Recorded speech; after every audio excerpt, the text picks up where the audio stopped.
बोली वो direct connection है मेरा भक्त और भगवान का डायरेक्ट कनेक्शन। कुंभ क्या है?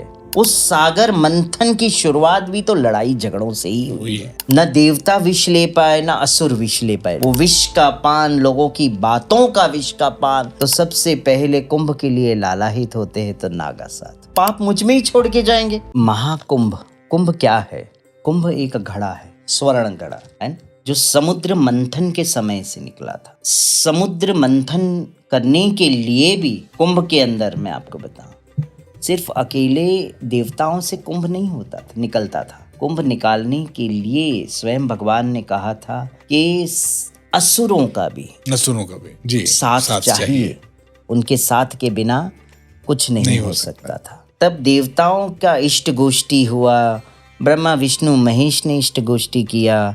वासुकी नाग को भी आमंत्रण दिया कि आपको इसका जो पर्वत है उसका डोरा बनना है। असुरों के साथ भी मिल के अमृत पाने के लिए सागर मंथन हुआ। उस सागर मंथन की शुरुआत भी तो लड़ाई झगड़ों से ही हुई है। जी, एम आई राइट? जी। असुर चाहते थे कि हम अमृत प्राप्त कर लेंगे, देवता भी चाहते थे, हम अमर होना चाहते हैं। अमृत के लिए लड़ाई तो अमृत की ही थी उस वक्त भी, कि हम पहले, है ना। तो अब सागर में से बहुत सारी चीजें निकली, विष भी निकला, मगर विष कोई नहीं चाहता था। तो हमारे अर्धनारीश्वर होने ही तो वो विष का पान किया था। शिव और शक्ति ने उस विष का पान किया था, तो कंठ में अर्धनारीश्वर महादेव जी ने धारण किया था कंठ में। तभी से नीलकंठ हुए वो, नीलकंठ महादेव कहलाए ना। तो मैं कहती हूँ, न देवता विष ले पाए न असुर विष ले पाए नहीं, है ना। आज की डेट में भी न संत विष पी पाएगा, न साधु विष पी पाएगा, न पापी विष पी पाएगा।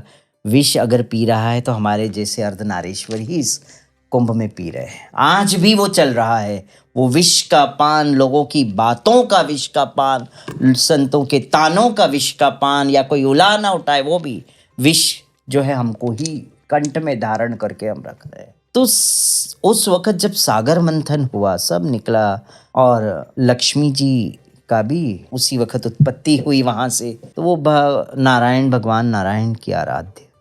अब अमृत की बारी है। जब अमृत का घड़ा लेके बाहर निकले तो देवताओं घड़ा लेने जा रहे थे, असुर लेके भाग गए। जब वो लेके भागे तो अमृत गिरा, जहां जहां गिरा वहां वहां कुंभ। जी। अब क्या हुआ? अमृत की प्यास थी कि हमें अमर होना है। भगवान श्री हरि ने मोहिनी का रूप ले। अब वो मोहिनी का रूप जो लिया, कुछ लोगों में गलत फहमियां है।